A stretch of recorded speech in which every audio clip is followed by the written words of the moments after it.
Good to go, Cheese. Come on. You're on the intro. Nah, I'm not. You're brushing it this week? I'm brushing it this week, jeez. All right.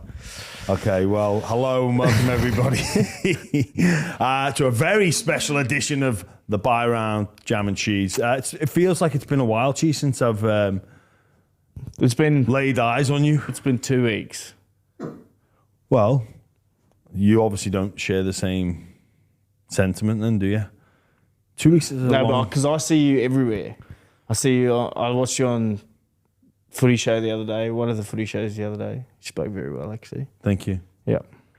You sound surprised at that. No. I was just giving you a rap, but it's just all stuff I've already heard from your mouth. So Yeah, you just rinse and recycle what the buy round's got. Well, this is the genesis of all those thoughts and ideas, my friend. All right, well, you've seen me. I've not seen you. It's great to see you. How are you? No, I'm very good. Done my first sort of training properly today. Like, you know, getting up and down, tackling, doing stuff like that. So yeah, back into training with the team now, and I think I'll be back playing soon in reserve grade against the Knights. You're gonna go reserve grade first? Oh mate, I have to. Why? Mate, there's no way I'm going out there my first game in 10 months and tossing up NRL. Interesting. And plus we got the bye. That's why. Oh, right. So you're going to play reserve grade while the first grade. Bye's on. Right. Well, that makes a bit more sense. Yeah. It's funny that how it's been a bit of a thing, like returning through reserve grade. It never really used to happen. I think it's more so the long break, like the ACL sort of, you know, the patella, like that sort of Jesus, that sort of lengthy break needs that introduction first. Yeah, but if you're a star player, which you are, and your club needs wins, which Souths do, I mean, it's smart that... Oh, yeah, well, I've got the bye. Yeah, they've got the bye. Yeah. Like Sam Walker, for instance, I think he was named... Did he play reserve grade as well? Yeah. Yeah. Interesting. And he said he severely struggled. Really? That's not good. I get that first game back is going to be hard no matter the standard, but I'd imagine what they put you through at training, that like live scrimmage. I know, but it never. Yeah, you can never replicate. Like the preseason's the hardest training. You know, it's basically SAS stuff. You know what I mean, mentally and physically, and then you go out there in your first game and you bug it. Like you're 5 minutes in, That's why I like the multi games, because those are like your introduction. The All-Star one. And you got heaps of interchanges, unlimited interchanges. You can go until you can't go, and then that's why I like those games. Well, I'm glad to hear you're close to returning. It was a great round of football in what is a great season, as unpredictable as it is. We even saw that with the State of Origin, but so many... it's good footy too, like I was saying before. It's a lot of the games are just like very good football. Yeah. And if a team... Apart from maybe the Cowboys game, Roosters played great footy. Yeah, there's probably around sort of that middle 8... maybe even middle 9, if one of those teams can like really get their act together. And Penrith have done in recent weeks, that the Roosters are starting to get their act together, but that they've shown a lot of I guess inconsistencies in their football. I think this competition is incredibly open, and I think that there's never been a greater opportunity for a team in the bottom half of the 8 to win. And I say that because of the teams that will be the top 4. I think the top 4 is now not locked in position-wise. I think they might jostle a little bit, but I think the Dogs, Storm, Warriors, Raiders, in no particular order, will be the top 4. But if you look at those top 4 teams, the Dogs haven't been a top 4 side for well over a decade. The Warriors did it once in 2023, and the Raiders haven't been there since 2019. So these These are teams that are unfamiliar finishing in the top 4. We know the value of it in terms of that, the home field advantage. But for those teams that are in that bottom 8, teams that have got big game experience, the leading contender being Penrith, for them to go into battle against those top 4 teams, obviously the Storm look like when they played their absolute best the team to beat, but again they look vulnerable. And even when I think back to round 3 when they played the Panthers in Melbourne, I think the Panthers come away from that game, they didn't get the 2 points, but they would have felt that they had, with all their injuries they had at the time. And Cleary went off injured during that game as well. I think Panthers come away from that game thinking we're okay here. So I reckon it's very open, even for South Sydney, for the Roosters, to your current club and former club. If they can get their act together, like completely tune in and have the injury gods be a bit kinder, like there's no reason why a Roosters or a Souths can't mount a run. Even a Manly, I look at them and go... Well, I think if any team gets like 3 wins in a row, I think it's Panthers have had 3 in a row. Yeah. Like, you just rocket yourself up the ladder. Yeah.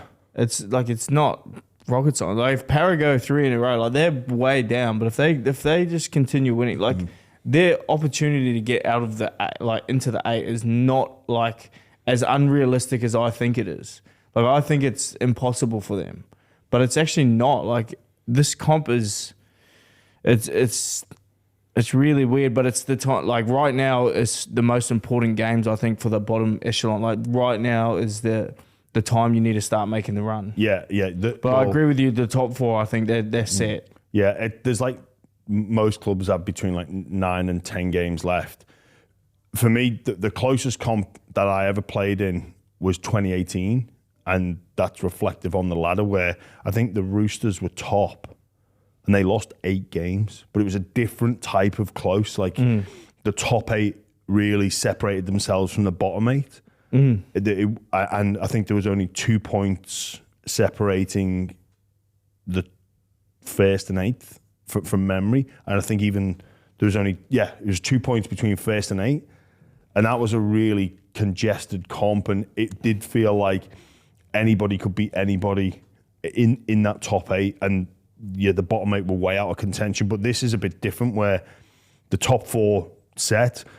Had the Sharks won yesterday, I would have give them the tick and say they're September bound. I think they're still favourites, but we'll have a little look at that game in a moment. But it's a great competition, very open. It's just so annoying looking at the ladder because the bye system is so frustrating, honestly. Yeah.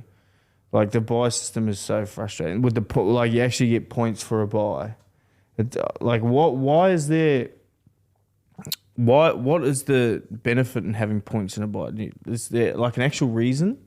I'm sure somebody would be able to explain why it is, but I don't look at the ladder.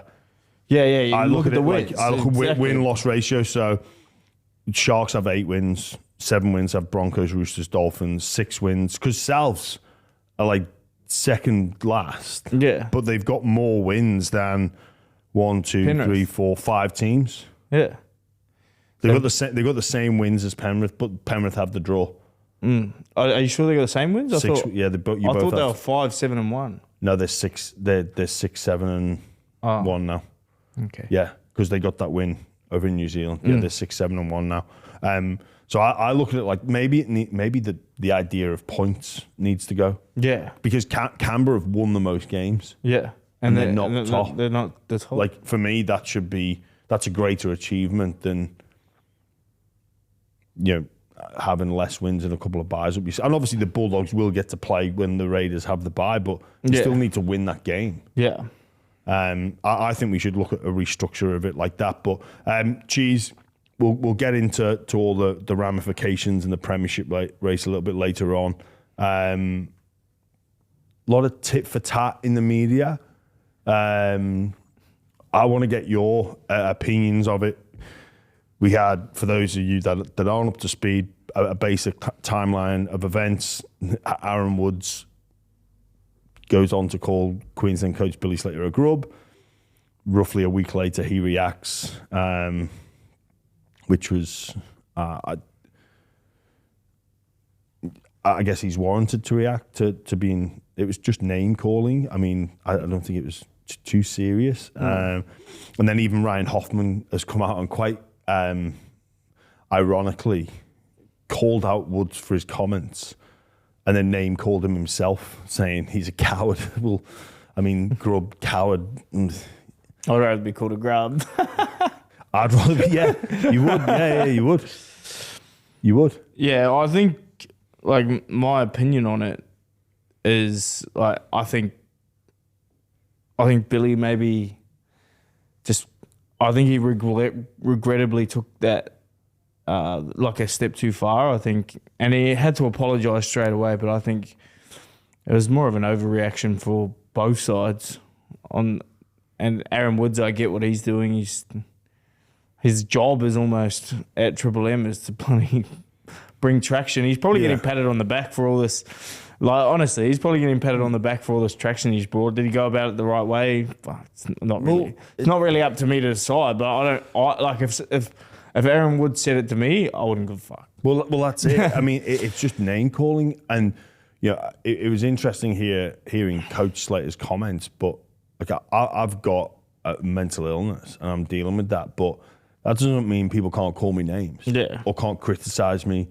Like, I want to be treated the same as everybody else. Like, and like part of and the fact that it's just name calling. Like, when we think of the critique of maybe coaching, I think that even if I look at that, I'd rather someone call me a name than say your podcast is rubbish and you give awful analysis and your takes are like, that's actually, hang on, I care about a club. Oh, so what? Yeah, honestly, part of me thought it was a little ploy for Billy to take the pressure off the players. Like, that's how I felt, because like I feel like it was way too. It was just become a little bit too serious for me. For what the thing was. This got called a grub, and like it was half a throwaway comment. Like when you listen, I think Woodsy actually even openly admitted the fact he was doing it to just gauge a bit of get a bit of heat on the build up to Origin, and people can say you don't need it. Origin sells itself, but I'll be honest with you as well. That Origin was fucking 50 times better than the first one. Not because Queensland won, but like the whole intensity of the game, the lead up, like everything was just better. Like if New South Wales won, I still would say, even though I'm Blake here, I'd still have that opinion. But the game was nastier. The lead up was nastier. Then Munster being captain was even, that was special. But I feel like that whole thing set a precedent, and that game would have got so much views. Billy was under so much pressure. Queensland team under so much pressure. They pulled out a win. Like it was just better. And it was. Maybe that was media influenced or not. Like you know what, Cheese, you make a great point. Maybe that's how we feel going into an Origin or into a big game as a consumer of the content or as a fan of the game. It does change it, and I know that the game was amazing. Whether there was a great build-up, an average build-up, or anywhere in between, the game was amazing. But maybe just that little bit of heat just helped bring out the best in the players. Exactly. Speaking of media personalities and knowing where the line is and what's acceptable, what's not, I couldn't help but notice. Your man. My man, friend of the show, was not friend of the show, complete cretin that is. Hey, no name. No name. Well, you know what? I am going to call him a cretin, and I don't know who he thinks he is to call for a player to medically retire without knowing what is going on in that young man's life, without being in the consultations that he has with his doctors. And he in my opinion, the motivation for him doing this is that he's hailed as some sort of like hero for helping people, like Victor Radley needs saving from himself. In fact, he uses those words. Victor Radley doesn't need saving. When I was playing and I played through concussion, I didn't need saving. I needed information. And what I certainly didn't need is somebody telling me to retire. And I get so angry about this because Peter FitzSimons should know this, that what he's doing actually makes the situation worse instead of better. He is making it worse with his selfish-natured comments around this wanting to be this messiah. Like, Peter, how can I live my life? You think a guy like Victor Radley retires from the game, from rugby league at the age of 28, and it's okay, problem solved. It's done. Like, it doesn't work like that. And nobody ever is going to either look back or in the future and say, oh, thank you so much, Peter FitzSimons. Like, he thinks in his own sick head that he's going to be congratulated for his hard stance. Like, it's insane the way that he treats this issue. And we know it's a serious issue, but to call for somebody to retire is just wrong. You can think that that's fine, but to call it is so wrong. And he's gone on to criticise the Sydney Roosters Football Club. Well, it's not up to the football club. Yeah. Like, he's putting it on the Roosters and talking about their history, and he's referenced some incidences involving their former players. The club can't tell you to retire. Yeah. And like, they're arguably the best club at dealing with it because of what they've already had to deal with Nuggie and Boyd Cordner. Like, they know the repercussions and the heat that comes with it. But ultimately, you don't get to make someone else's life decision for yourself. Yeah, and look, we can see players that play and maybe they go out of form, or they're coming towards the back end of their career, and people in the media can say, oh, I think it's maybe time to give it up, because we've been in that situation. I've been in that situation myself where, I know I'm coming towards the end. You see certain traits in play, things that used to happen aren't happening. You avoid certain situations, and whether that is due to concussion-related issues or other injuries or speed, or the next cab off the next generation of stars coming through. People can. So Daly Cherry Evans, for instance, like, what will he do? Is it an option for him to retire? Well, yes, maybe, potentially, but that would be a comment around his impact on a team. But for him to say this, for Peter to say this is just wrong. His attack on the Sydney Roosters Football Club is completely wrong, because absolutely. If you're going through this situation, the club can advise you. Here's what the club can do. They will give you access to the best medical staff, free of charge. It's all taken care of. There will be no financial cost. We now exist in an NRL culture where it is acceptable for a player to have considerable time off due to concussion-related issues. With the two players that you mentioned, with Boyd Cordner and Jake Friend, they would offer ongoing support for the issue of concussion and brain-related illnesses, and the complexity of retirement through injury, not on your terms. That is not an easy thing for especially champion-style players like Cordner and Friend to go through, offering support around what is next. But also, what the Sydney Roosters Football Club did, that it's something I did as a player once. I took myself off a game because I knew I was concussed. No doctor seen it, and it was just I was removed from the field. But with Joey Sualihi in a finals game against the Sharks, I think it was 2022 or 2023 maybe, At half-time, he didn't return. Mm-hmm. And it was like, oh, what's happened to Suolihi, one of the star players for the Sydney Roosters? He spoke to Trent Robinson and said, I think I'm concussed. And Robinson said, you're not going back on the field. Mm. And that was meant, a must-win game. Well, it's a finals game. It was. In the game. It was a knockout game. Yeah. And then that, by him not being able to play that knockout game, he couldn't play next week either because it was a mandatory 11-day stand-down period. So this idea that particular football club or any particular football club or the NRL as a sporting governing body don't now look after their players, don't treat the issue seriously, don't care for the players is just preposterous. And you know what? Victor Radley now has a decision to make. It would be a potentially life-defining decision. He would have all the information. And one thing he won't be able to do, Peter, is go back, which I know you like to lobby for, is suing of the game and blaming other people. That is where you have to take personal responsibility, not look for an institution or a football club to make that decision for you.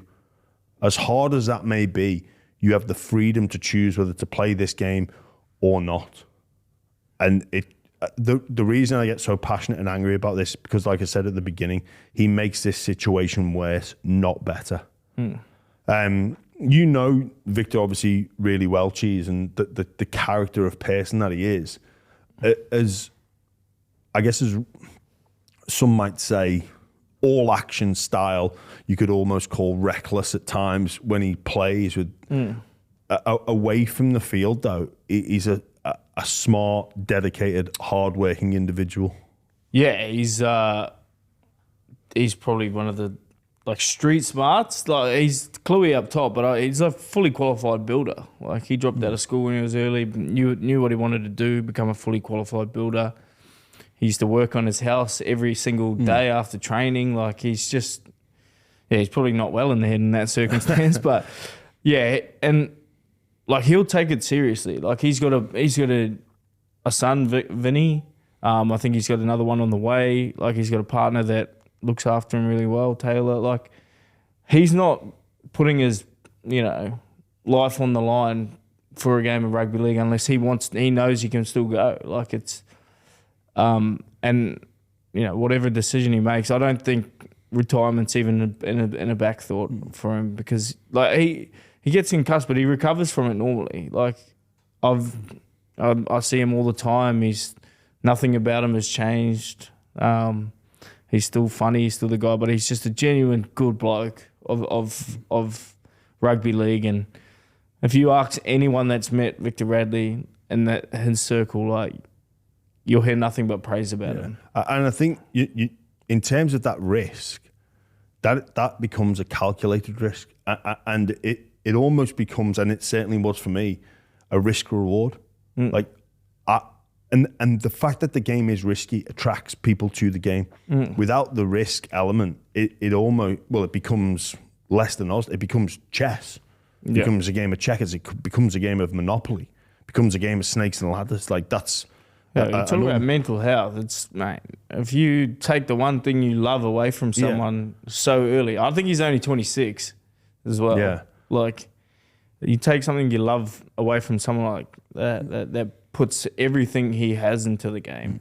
And also, I've no doubt that Victor Radley would be educated on the time-sensitive nature of the risks manifesting. Yeah. So and that's something that I came to terms with, that I'm privileging the present over the future, and I know that the future there may be some delayed consequences for my actions, but you know what? I accept that I take that responsibility and accept those decisions, like Victor Radley will be going through now. And when we talk of being symptom-free, that is always a great sign. But you've got to be acutely aware that this could manifest in 10, 20, 30, 40 years' time from now. And you know what? That it's not quote unquote okay, but it's okay for me to accept that risk. A lot of people.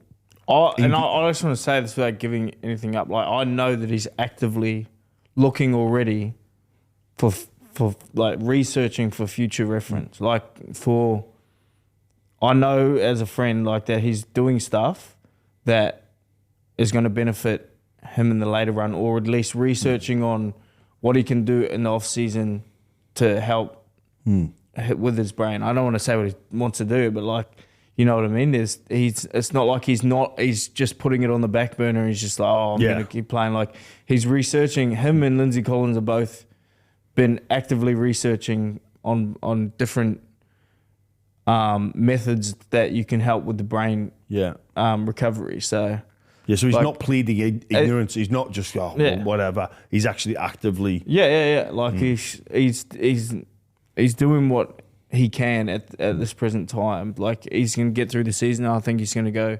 He's taking a trip somewhere, and to actually really delve into it. So it's not like it's just I'm getting knocked out. And go, like, it's not like a brute bloody Roosters player thing. He's definitely aware of it and doing some steps to take. I guess take it on. Yeah. Well, that's great to hear that he's owning up, taking responsibility. Let's get into the football anyway, Cheese. The Sharks played the Broncos. They were in absolute cruise control. Katoa gets sin-binned for a really dumb play. The Sharks managed that period okay after halftime. They actually scored. Brayley went over from dummy half, but then it did seem to catch up with them later in the piece. 2 big errors. Ronaldo Mulatalo off that kick, and then Braden Trindle kicking out on the full. When you look at this game, it was a game that I think either team could have gone on and scored 50. If the Broncos had started a bit better, the Sharks, they were in a position where they were carving up like line breaks galore. What did you make of this game? And I guess for me, the Broncos now have at least dialed the noise down. They can, with just one victory, start to look at a potential 5th or 6th position on the ladder come September. Yeah, I think it was a cracking game. It's pretty interesting how the Sharks tried to shut it out. It probably wasn't.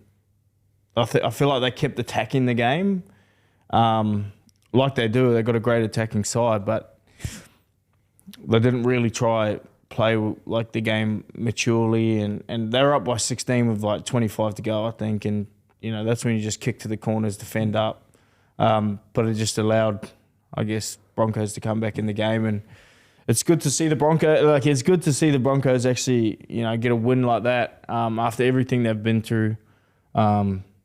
I don't think Reece Walsh's knee doesn't. When he made that line break, he looks slow compared to. Well, mate, in the warm-up, he was like properly limping, not just, you see some players and they got the strapping on, they struggle to just break out into full stride because the strapping is restrictive. He was dead set limping in the warm-up. And when he made that break, it looked like that. So I hope his knees comes across, because the Broncos need him. They've been a better side since he's been back. Yeah.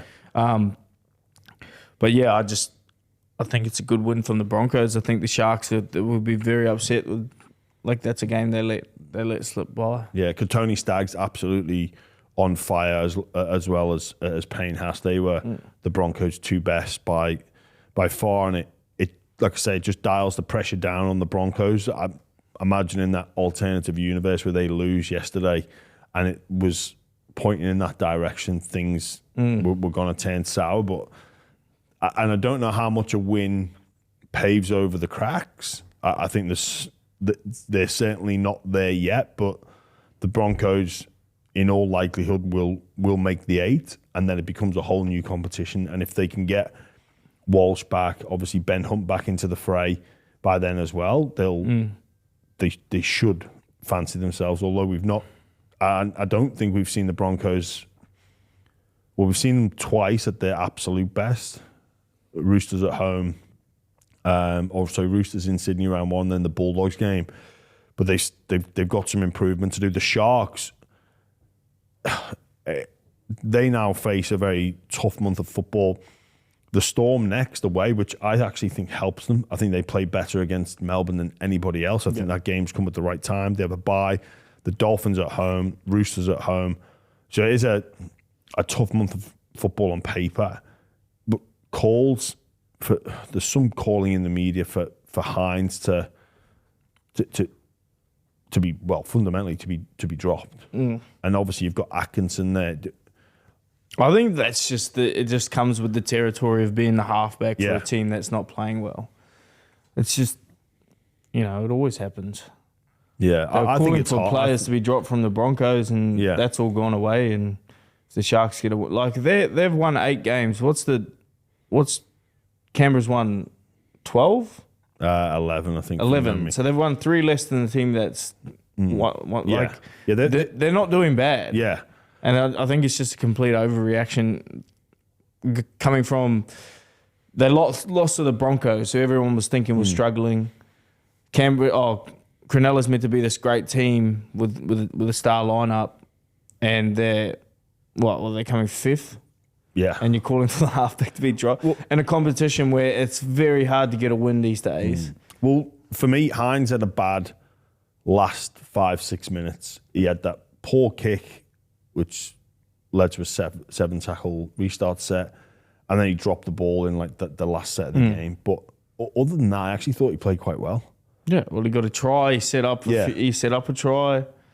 I just think it just comes with the territory of being the star player in a star team that didn't perform on the weekend. Yeah, for me, the reason the Sharks lost that game, the Katoa Simbin, which caught up with them later, Trindle's kick out on the full, and Ronaldo Mulatalo's drop ball off the kick where it bounced, and then he had a second go at it and spilt it. That was the reason they lost. I think the reason they lost is they didn't defend well with 20 minutes to go.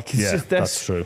And Nicho Hynes can do all he wants in attack, but if your team's not defending well for 20 minutes, when you're up 16 points, what are you going to do? Yeah. The Panthers surprised everybody by heading across the pond and getting that victory. I think the reason most were surprised is this was practically the same side that went to Bathurst and got pumped by the Knights. It was 25-6, but it could have been a lot more against a poor attacking team in the Knights.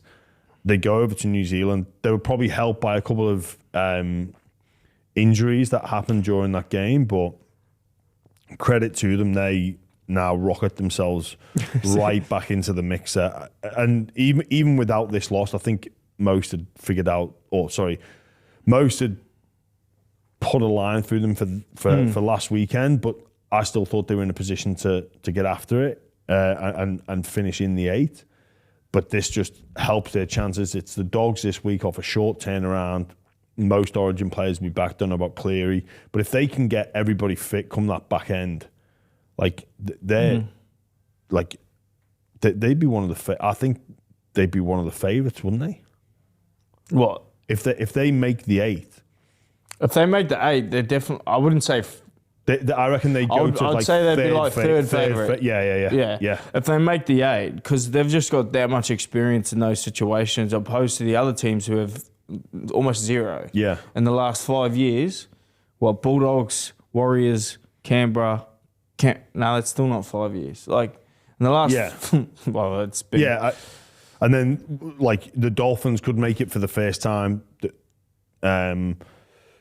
Panthers in the mix. There's the Broncos, Roosters, Dolphins all on 7 wins. It's playing out to how I thought it would. Not thought it would, but how a champion team is never out. Yeah. You know what I mean?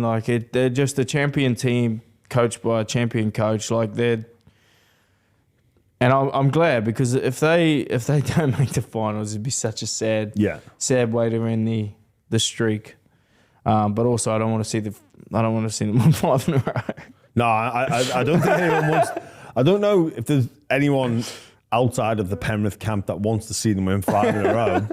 But it would be an amazing story. I know. I think it'd be an amazing story if they ever make the finals.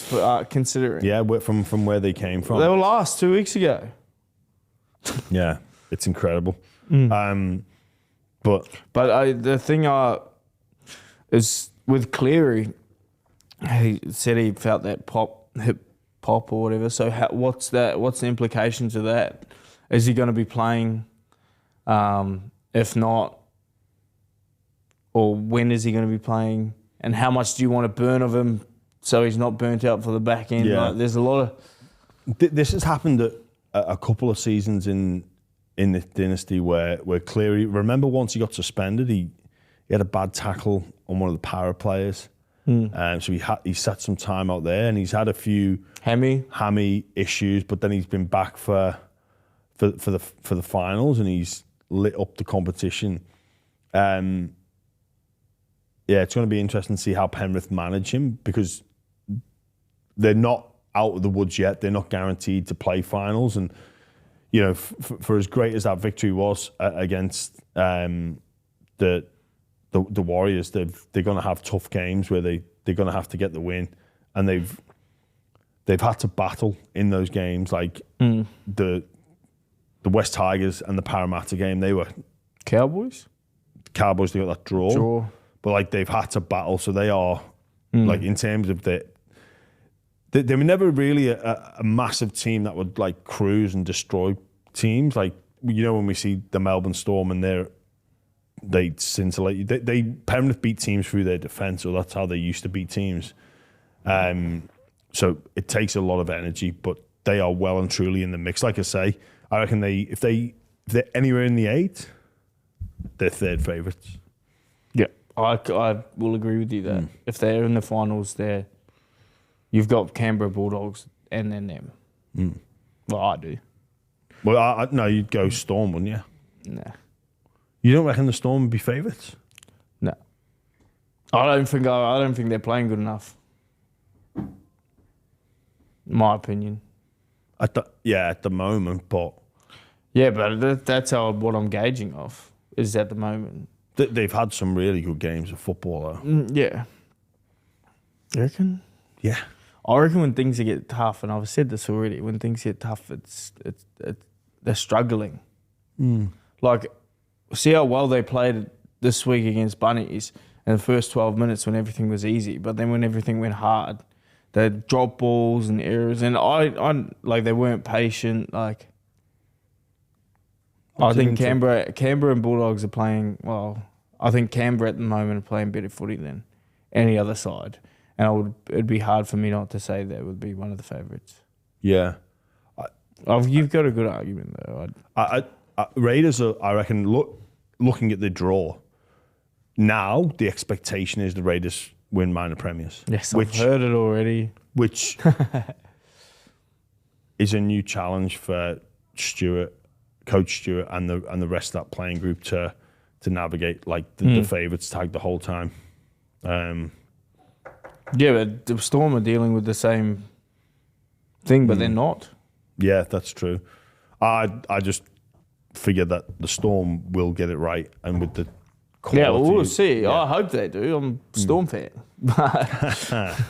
Anyway, we'll get into our instant classic. Proudly brought to you by official sports apparel partner of the Byram Podcast, Classic Sportswear. Whatever your team, from internationals, NRL, Super Rugby, or the grassroots, head in the link in the show notes to become a Classic Sports VIP member with lots of special offers. So if you're a community team, you think that Classic only look after the big dogs, well, no, they can look after you as well. I encourage you to check that out if you've got any apparel situations that need solving. Classic are the team to do it. That game that we're going to refer to, Cheese, it was your Bunnies. My goodness me. I don't know, from a Bunnies point of view, do you talk about Alex Johnson closing in on the record? Because that's close. But in terms of things that were close, that field goal from Latrell. Oh, was it close? Because I was there, so it was, you couldn't really see. It was a great effort, let's just put it that way. Even to just, he was in amazing touch. When he's like that, he just has this insane ability to know when to inject himself into the game. I wouldn't say he's like he's not like a busy player, but he's a big moments player, which is exactly what we've come to know and love from him. He's a special talent. He's fucked. Yeah, it's just like when you're watching, when I was watching him, I was just like, mate, just doing trail. Like that kick, I asked him after the game, I was like, well, that planned? And he's like, nah, I just seen it, bro. I was like, what? It's like that one where he grabbed it through for the winger. It's like, and then he just like nailed the execution. He's incredible. Like, but he loves the club so much. Like the day after Origin, he was in, training, walking around the boys. Like he's just, he's so well respected at that club, and I think Alex Johnson is 6 tries? 6 tries away from. I think he's 7 from beating it. He's 7 from beating it. Yeah, 7 from beating it. He's 206 at the moment. Yeah, what a feat that would be. So he's 7 with 9 games for Souths, not including any potential final games as well. Yeah. Well, he's only 30. Yeah, if he extends next year, you've got to imagine he smashes that record. He's one hat trick away from being the most hat tricks ever. Really? Yeah, he drew it on the weekend. I think that was his first time ever scoring 4 tries as well. Far out, man. First time, what a rookie. But yeah, it was an amazing game. It really was. When again, not much was expected of South. It was supposed to just be turn up and watch the Storm win, but they've shown. Well, that's what we thought was going to happen after the first 8 minutes. Yeah. Oh, it looked bad, and you take away that soft ass try by Harry at the start of the game, and we win. You know what I mean? And that's the thing about playing against the Storm. I believe is you got to handle their flat and fast ball running at the start of the game, and then if you do, you set yourself up for at least having a big chance. But if you can't handle them early, they can score points and they can defend well. Yeah, but still, to get that game to go to Golden Point was a huge effort from South. Like I reckon it's one of them where, and you don't have to say this, but Wayne would be like so proud and pleased with his efforts of the group. Yeah, I don't really sit in on the chats when we lose. I don't know if they're good or bad. Yeah, I imagine it'd be incredibly positive, and just knowing that they're going in the right direction. Your old club, Cheese, the Roosters, a dominant win against the Cowboys that have some clear defensive issues, and that was highlighted by your mate Lindsay Collins strolling over for the first try, which was really bad defence. The Cowboys are under a lot of pressure. Coach Payton under a lot of pressure, but the Roosters, with these recent performances, they're now on 7 wins. There's still a fair way to go. I think the obvious elephant in the room for them is the potential of DCE coming into the organisation. So it's been spoken about that a handshake agreement has been made with Mr. Politis and Daly Cherry Evans. But things have changed, and 2 things have changed in particular, or 2 unexpected things have happened. One, DC's form has fell off a cliff. He's not playing anywhere near what we experienced the past, throughout his career, but in particular the last couple of years, where he's had that ability to really control and impact the game. The Dogs finals game, for example, is one that springs to mind. Big game, Bulldogs, better team. DCE pulls them out of that wins in that game. Yeah. So he's now obviously not playing State of Origin, so his form is trending downwards.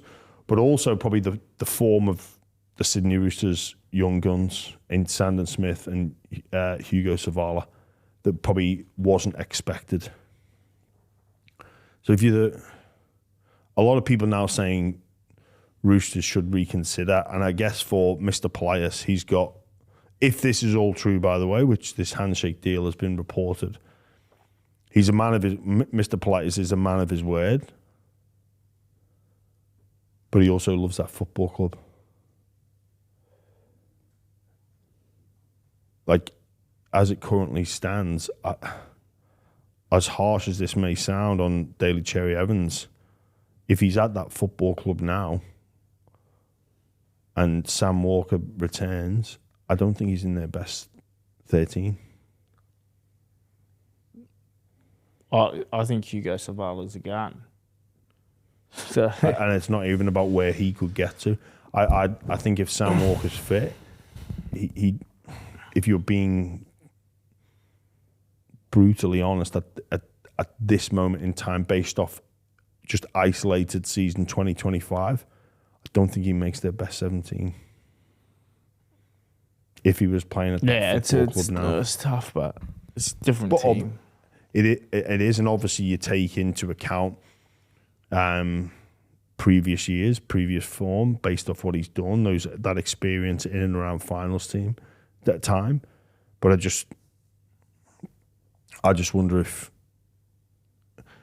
individual, I guess, values could be overridden by a club first mentality from the Sydney Roosters. Yep. It's I just think they're going to lose one of those two players in Sandon and Hugo Zavala. If they're going to lose one, but they're going to lose one anyway. They're going to lose one regardless, probably. They will, because Reece Robson will be the 9, which will put Connor Watson back to 14. So there's not even room for a 14 there. So what one of them goes. Yeah, and with the way Benaya played as well, he's probably, what's he going to do? So one of them. They've got some good headaches. It is good headaches. But this big DCE one, I think, is a bad headache. Well, the DCE coming in, it adds to that. They'll lose 2. It adds to that headache. It makes the headache worse. Like Sandon Smith will not play reserve grade for a year while DCE gets a run. And Hugo Savala, the way he's going to get a stupid contract thrown his way. Yeah. With 2 new teams coming in. 2 new teams, like halves is such a valuable asset. Like it's going to be tough. And with the 2 new teams, like people are going to be shopping around, and then other teams are going to need halves anyways. Yeah. It's a very delicate situation that, maybe with the benefit of hindsight, they would go back on that handshake, but that can't happen. But the fact that it's not lodged with the NRL, I just wonder maybe, and you know what, maybe even DCE just pulls the pin himself and just goes, it's the end. Which can happen. I know what it's like, that elder player that you think is, and obviously he's a champion player, and we've seen players like James Tedesco go through a little bit of a form slump and then prove that he's actually back to his best. And maybe DCE will do that. Maybe he will. And I've never seen James Tedesco play. Well, he's not played bad. He's always, I mean, he hasn't played better. He's 2019. I could argue that he played better. Yeah, but because of the individual accolades he had. But at the moment, he's got to be up there for the Dally M race. Yeah. Oh, no, he would be. Yeah. 100%. I guess he's a timely reminder that, a player might have a less impactful period on football games consistently, but you can still pull it back. But again, that would be, I think with Tedesco, that was early 30s. Like Cherry Evans is mid to late 30s. Yeah. I think he's 35, isn't he? 36. DCE, I think. Cherry Evans, yeah. He's 35 maybe at the moment. But that increases the difficulty of just pulling it, being able to revert back to previous form, or the form that got you interest from the club like the Roosters. It is... it's a tough one. Are you a man of your word, or do you put the club first?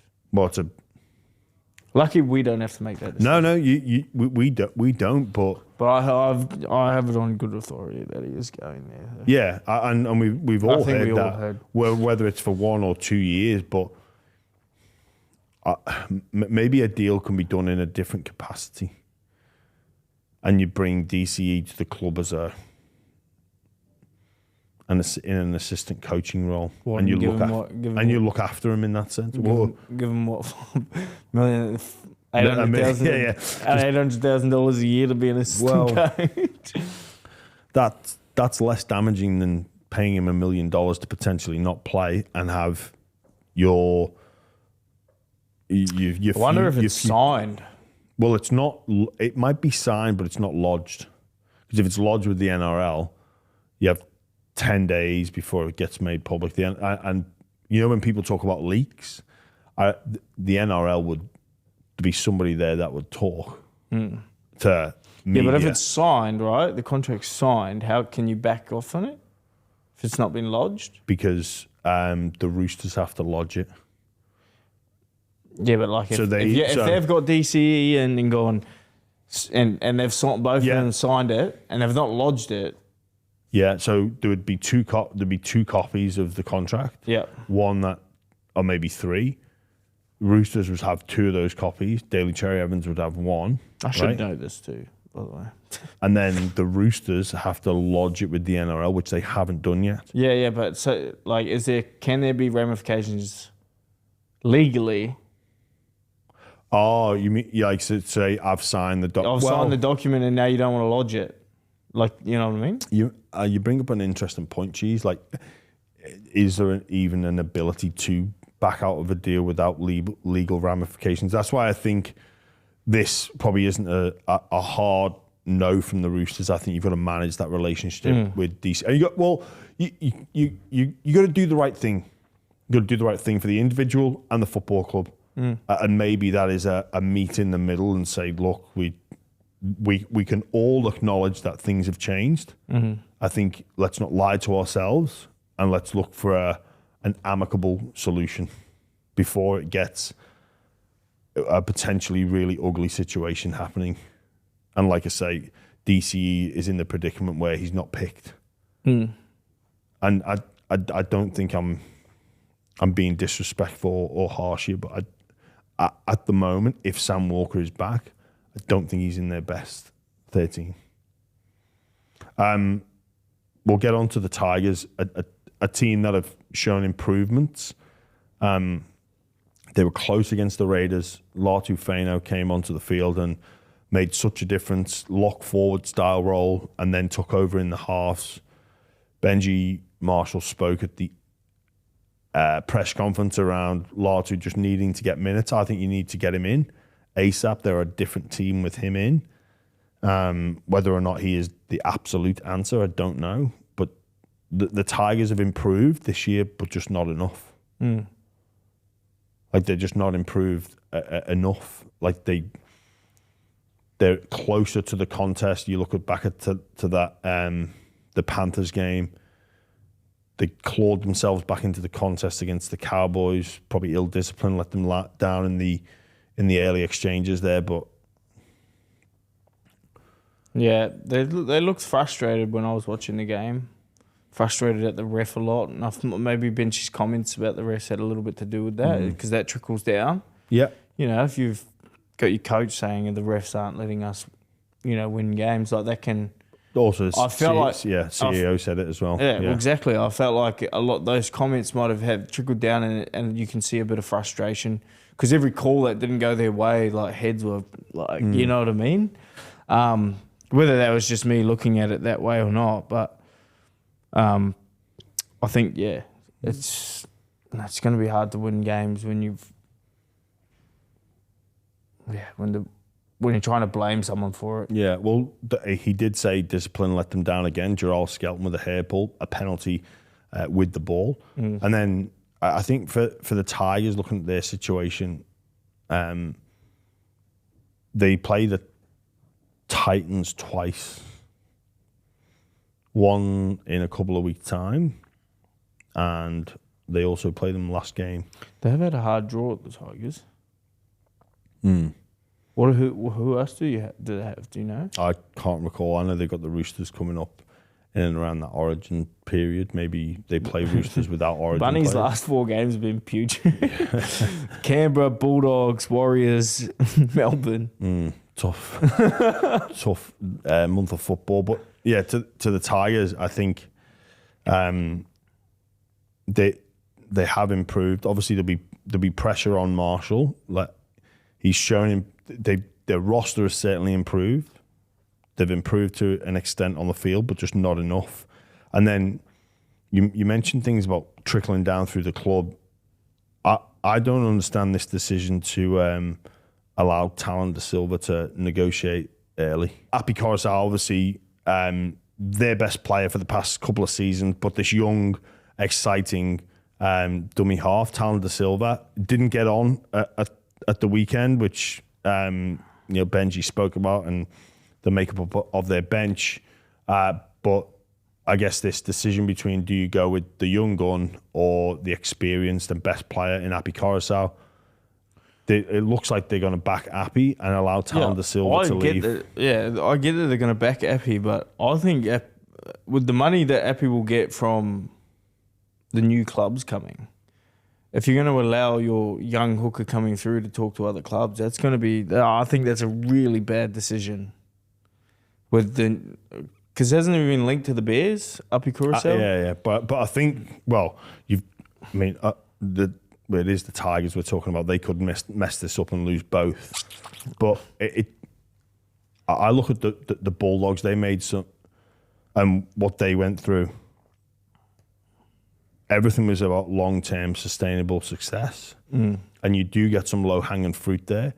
And I think there's obviously a load of pros with signing Happy Coruscant. Like, you don't have to spend much time with him as a coach. He basically coaches himself. You know what he's going to bring, but careers are finite, and how long he's got left at that level remains to be seen. But there's consequences for keeping him. It means talent will go. But for me, I can accept that, but why would you let him go early? Again, they let Galvin go early, and now they're letting Talon De Silva go early. Like, those two should be at the football club next year. And things can change. Like, you know what it's like with injury. Like, if Happy Coruscant gets in, like, I don't understand at all letting someone go early. Even though you did it. Like, yeah, but I don't understand what the club, if they're asking for it, but you need players. Yeah, if it suits all parties, fair enough. But I just don't understand how this helps the Tigers. Like, Talon De Silva wouldn't be on that much. He's a local junior. Like we said, a lot of things can change, especially with the aging player. Like, if Happy Coruscant does a... Yeah. No, but the difference with mine is they wanted me gone. Yeah. Whereas this one, they don't want Talon gone, do they? Why would they want him gone? I don't know. It's a strange club. It is. And I get the fact that he might be wanting to play regular football, but... You take a hard stance and say, mate, you're signed here. Like, we're not giving up. We'll look like we're going to back Happy, but, things can change. There'll be, I think that the Tigers start the season full of hope. And I think there's still a little bit of hope. Yeah, they are hopeful and they'll be optimistic. But I think the reality is Tigers fans now are nervous about the spoon. Or another spoon, as opposed to excited about the 8. And I think that's a realistic position for anybody that cares about that football club to take. Is the goal of the season now, and I probably said this at the start of the season, was avoid the spoon. I think it probably wavered and changed to let's make the 8, and they would have certainly thought that internally. But now they're in a predicament where it is genuinely like, oh no, we need to avoid the spoon. And those two games against the Titans will likely determine whether or not they do that. Yeah. There's still hope. For the 8. There's still hope, but... I think, There's a glimmer. I don't think you're being realistic. Anyway, obviously... It's hard to be realistic in this comp, I'll be honest with you, Jimmy. It's very hard to be realistic. To be fair, you're right. I think the Bunnies was 6 2 weeks ago. Now 16. Mate, you're right. The Tigers could throw a few wins together. Talking of teams winning, a few performances trending in the right direction. The Eels, huge win over the Titans. That, again, was a big sort of... a big game in terms of who can maybe avoid the spoon. I thought the Eels, without Moses, without Dylan Brown, looked really good.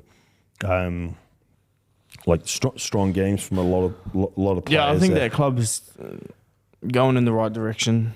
I think I really do think it's one of those Bulldogs things where it's just taken a while because they did that without Moses, and Moses is obviously the most valuable player in the comp as a team from a team's perspective, and it's shown. But they did such a good job, like that. Yeah, they never stopped. And their tries were just like beautiful tries. Some of them were beautiful tries, whereas the offloading, pushing through for each other. I feel like when you know they're struggling, is when like they make a line break or something and no one's there. You know what I mean? And I feel like I saw that a lot with Tigers a couple of weeks ago when I watched their game. Like people were just like we weren't pushing up for each other and. But it looked like the Eels were doing it. It looked like they got a team that's humming for each other. So yeah, I think if Rozzy can get that defensive structure sorted, yeah, I think next year will be a big year for them. Yeah, they need a healthy year next year. Probably a couple of signings will happen in the next sort of six months as well. I think they're certainly trending in the right direction. That's all we've got time for. Cheese. Thank you. Thanks for having joining me. us. It's an absolute pleasure, my friend. It's great to finally see you. I've missed you. Thanks. Cheers, guys. Missed you too. We'll see you next week.